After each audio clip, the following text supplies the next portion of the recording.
Hello everyone, welcome to next in science. आज के class में हम कुछ फैक्ट पे बात करेंगे। अगर मैं कहूँ कि आपके घर में जो एलपीजी कनेक्शन है उसमें नेचुरली कोई स्मेल होता ही नहीं है, लेकिन आप कहेंगे सर जब मैं गैस को खोलता हूँ तो महकता है। कैसा उसमें स्मेल होता है पता है आपको? उसमें होता है रोटन कैबेज का स्मेल, महकता हुआ सड़ा हुआ जो गोभी होता है ना उसका स्मेल आता है गैस से। लेकिन नेचुरली उसमें कोई स्मेल होता ही नहीं है।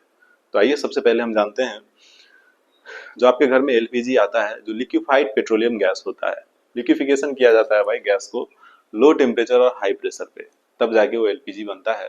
तो आइए उसका कंपोजिशन देखते हैं। एलपीजी का कंपोजिशन है, उसमें होता है ब्यूटेन, प्रोपेन, इथेन और आइसोब्यूटेन। ये जिस सीक्वेंस में लिखा है ये अकॉर्डिंग टू देयर कंसंट्रेशन है। मतलब एलपीजी में सबसे ज्यादा ब्यूटेन होता है, फिर प्रोपेन होता है और फिर अदर हाइड्रोकार्बन्स हैं, जैसे कि इथेन है, आइसोब्यूटेन है। आपको पता ही है आइसोब्यूटेन जो है वो ब्यूटेन का आइसोमर है। क्लियर है? लेकिन इसमें स्मेल जो है किसके कारण होता है वो भी जानते हैं, लेकिन उससे पहले आप देखिए कि अगर आपको एग्जाम में आ जाए क्वेश्चन कि एलपीजी का कंपोजिशन कौन सा है, तो मेनली उसमें दो ही गैस होते हैं भाई, ब्यूटेन और प्रोपेन। ये सब बहुत कम मात्रा में होता है, समथिंग 1% के आसपास होता है। तो इसके बारे में दो फैक्ट लिखेंगे कि एट रूम टेम्परेचर पे एलपीजी जो होता है ये सबसे पहले कलरलेस होता है, इसमें कोई कलर भी नहीं होता है भाई। और दूसरा ये ऑर्डरलेस होता है, मतलब इसमें स्मेल भी नहीं होता है। लेकिन ऐसा होने से क्या होता था, बहुत ज्यादा प्रॉब्लम होता था भाई। अगर गैस लीकेज है तो लोगों को पता नहीं चलता था और घरों में आग लग जाती थी। तो फिर इसमें स्मेल के लिए अलग से ऐड किया गया इथाइल मरकैप्टेन। क्या ऐड किया गया था?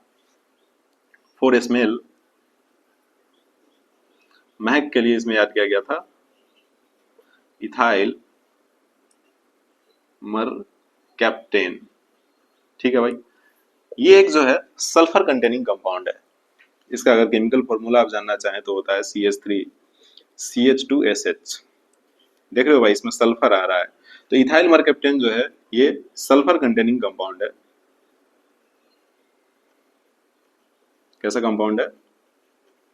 सल्फर कंटेनिंग कंपाउंड, जिसके कारण इसमें रोटेन कैबेज का स्मेल आता है। क्लियर है? तो अगर आपसे कोई पूछे कि क्या नेचुरली एलपीजी में स्मेल होता है तो बोलिएगा नहीं सर, नेचुरली एलपीजी में कोई स्मेल नहीं होता है। ठीक है भाई। ऐसे ही आजकल हम लोग पेट्रोल और डीजल को रिप्लेस करके अब सीएनजी गाड़ी पे शिफ्ट हो गए हैं और अब तो ईवी पे शिफ्ट हो गए हैं। तो सीएनजी का जो कंपोजिशन होता है वो होता है मीथेन, इथेन, प्रोपेन और ब्यूटेन। ये चारों जो हाइड्रोकार्बन्स हैं ये मिलके बनाता है सीएनजी। सीएनजी का फुल फॉर्म होता है कंप्रेस्ड नेचुरल गैस। अगेन इसको कंप्रेस किया जाता है लो टेम्परेचर और हाई प्रेशर पे। आप पढ़ेंगे भी आगे चल के कि किसी भी गैस को लिक्विफिकेशन के लिए लो टेम्परेचर और हाई प्रेशर जो होता है वो फेवरेबल कंडीशन होता है। क्लियर है भाई? तो आई होप कि आपको ये फन फैक्ट समझ में आया होगा। ठीक है भाई। और ये फैक्ट एक लाइक और शेयर तो डिजर्व करता है। Thanks for watching this video. Have a nice day guys.